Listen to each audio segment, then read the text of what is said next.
Let's go Broncos! The atmosphere is heating up behind the scenes in Denver, and I've got some big developments to unpack with you today. We all know the Broncos are setting their sights on the Super Bowl, and for that, Sean Payton will need a high-quality roster on both sides of the ball. I'm about to break down something that gives us a lot of hope for the 2025 season, but before we dive in, make sure you hit that like button, but only if you're truly a die-hard Denver Broncos fan. If that's you, drop a comment saying, "Go Broncos! We can make it to the Super Bowl." Now, here's what you need to know. While much of the NFL media tends to obsess over sack totals when evaluating pass rushers, there's a much more telling metric: pressure rate. Pressure rate reflects how often a defender disrupts the quarterback's pocket on passing plays, and the Broncos, they're quietly one of the most consistent in the league at it. Let's break this down. When you think about elite pass rushers, names like Max Crosby, Micah Parsons, and Trey Hendrickson probably come to mind. But would it surprise you to know that the Denver Broncos boast a trio of defenders who all ranked in the top 30 league-wide in pressure rate last season? John Franklin Myers led the Broncos with a pressure rate of 13.3%,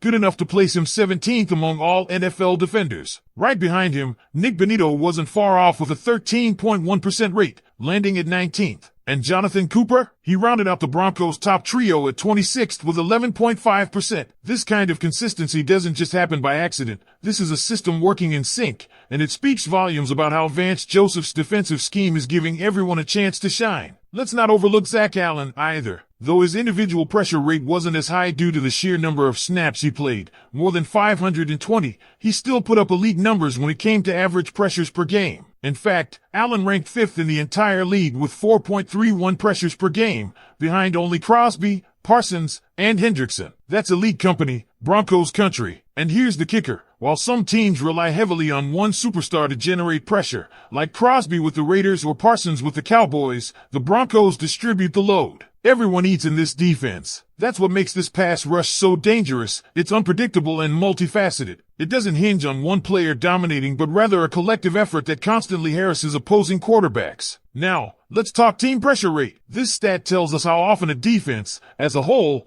creates pressure on passing downs. The Broncos ranked second in the entire NFL, second only to the Dallas Cowboys. Denver generated pressure on nearly 30% of opponent dropbacks. Think about that. 1 out of every 3 passes saw the quarterback under duress. That's massive. It disrupts timing, forces mistakes, and gives the secondary a better chance to create turnovers. This kind of defensive success doesn't just stay in the trenches either. High pressure rates help the linebackers, the corners, the safeties. Everyone benefits when the quarterback doesn't have time to operate. Errant throws become opportunities for interceptions. Screens and short passes become chances for quick tackles. It's a trickle-down effect that transforms the entire defense. And if you're wondering about the sack totals, Denver finished with 63 last season. That's not just a number, it's a statement. A prediction is already on the table. Can they hit 60 again in 2025? I'm going bold and saying yes, they can hit 61. It won't be easy, especially with teams adjusting and trying to get the ball out quicker. But with this level of depth and consistency,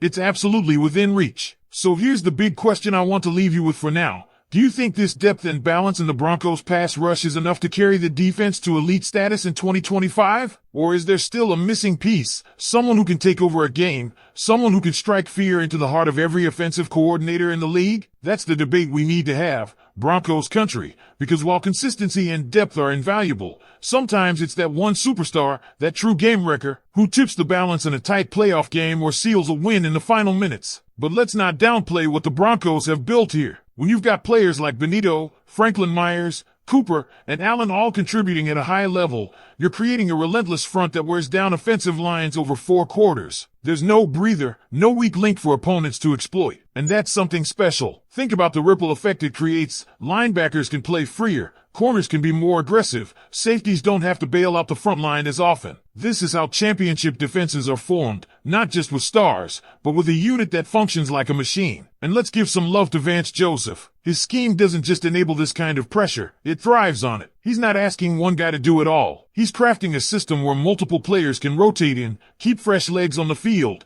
and attack from different angles. That's the kind of strategic flexibility that becomes a nightmare for offenses. You can't just double-team one guy and call it a day. The pressure can come from anywhere, left edge, right edge, up the middle. Every snap is a new puzzle for the offense to solve. Then there's the leadership component. Guys like Jonathan Cooper are becoming tone setters. His film shows a player who's not just effective, but relentless. He plays with an edge, a motor that doesn't quit. And when you see him explode off the line, you realize this isn't a fluke. It's preparation. It's drive. He's one of those guys who elevates everyone around him just by setting the bar so high every play. Now, imagine this. It's late in the fourth quarter, playoff implications on the line, and the opposing offense is driving. You've got Franklin Myers lined up wide, Benito crouched and ready to burst off the edge, Allen powering up the middle, and Cooper lining up in a two-point stance, eyes locked on the quarterback. That's not just a defensive front, that's a nightmare. And here's where it gets even better. All this pressure, it's going to create more turnovers in 2025. With quarterbacks forced to throw before they're ready, expect more tipped balls, more interceptions, more strip sacks. These are game-changing plays. They flip field position, they swing momentum, and they give the offense a short field. You want to win close games in December and January? You need that kind of defensive playmaking. And the Broncos are positioned to do exactly that. But let's keep it real, there are still challenges ahead. The AFC is loaded with talented quarterbacks and explosive offenses. From Patrick Mahomes to Josh Allen to Joe Burrow, the Broncos will face elite competition. That means this pass rush can't just be good, it has to be dominant. They need to force teams into mistakes, into bad reads, into drive-killing sacks. And they need to do it week in, week out. So, as we look ahead to training camp and the start of the 2025 season, all eyes are going to be on this front seven. Can they maintain this level? Can they stay healthy? Can they take the next step from really good to truly elite? And let's not forget, the numbers we've talked about so far are more than just stats. They're proof of a culture shift happening inside this Broncos locker room. For years, Denver fans have waited for that identity to return, the one that screams dominance in the trenches, toughness at every level, and a defense that refuses to give an inch. What we're seeing now is the reemergence of that identity. The 2025 Broncos aren't just trying to compete, they're trying to reestablish a reputation. Think back to the days of the no-fly zone. That elite secondary got all the headlines, but what made it all possible was a defensive front that lived in the backfield. Fast forward to today, and we're seeing that same kind of complementary football developing again. This group, Benito, Allen, Cooper, Franklin Myers, is becoming the engine that powers the defense, just like DeMarcus Ware and Von Miller did in their prime. It's not about mimicking the past, it's about building a new version of it, with fresh faces who play with the same fire. Also, the versatility on this defense can't be overlooked. Benito can drop into coverage, Cooper can move inside, Allen has the strength to collapse the pocket, and Franklin Myers brings veteran savvy and technique. These aren't just pass rushers, they're chess pieces. Vance Joseph can move them around, disguise blitzes, and force offenses to second-guess everything at the line of scrimmage. And when offenses start thinking instead of reacting, that's when mistakes happen. The Broncos front office deserves credit too. They didn't break the bank trying to chase one superstar. They built depth. They invested in guys who were hungry, who had something to prove. That kind of approach builds resilience. It means when someone inevitably gets banged up, there's another guy ready to step in and keep the pressure coming. That's how you survive a 17-game grind and still have gas left in the tank come January. But this is where the expectations rise. The Broncos are no longer flying under the radar. The league sees the numbers. Opposing coaches are going to game plan to neutralize this pressure. Screens, quick throws, double teams, they're all coming. So, the next evolution for Denver's defense is adapting. It's about finding new ways to win even when the offense is trying everything to slow you down. And the fans? You play a role in this too. When Empower Field is rocking, when the noise is deafening on third down, that's when this pass rush becomes truly unstoppable. It's a partnership. Players bring the pressure, fans bring the fire. Together, it's a formula that can rattle any offense